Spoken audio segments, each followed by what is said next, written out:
Tifra hi tech bus stand ले रोज अब्बड़ झन मजदूर मन आने आने प्रदेश राज्य में कमाए खाए बर तिफरा हाईटेक बस स्टैंड ले मोटर बस में चढ़ के जावत है। तिफरा हाईटेक बस स्टैंड में पाछू कई महीना ले बस मोटर में जवैया मजदूर मन के बड़ भीड़ है। पाछू बछर कोरोना काल में लॉकडाउन के बेरा आने आने राज्य में गए मजदूर मन अपन घर वापस आए बर लाखों की संख्या में सड़क के रद्दा में रेंगत रेंगत पैदल अपन अपन घर हबरे रही। कोनो मजदूर मन पैदल सफर 500 ले 1000 किलोमीटर करे रहीस। फिर परिवार चलाए बर रोजगार चाहिए।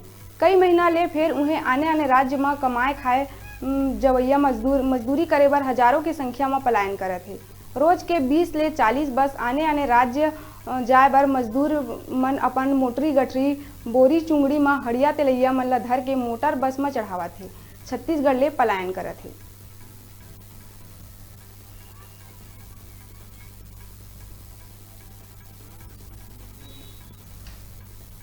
अब बेरा हो गए है छोटकन ब्रेक लेके। आप मन बने रहो छत्तीसगढ़ के चैनल न्यूज़ 36 से छत्तीसगढ़ की आवाज में।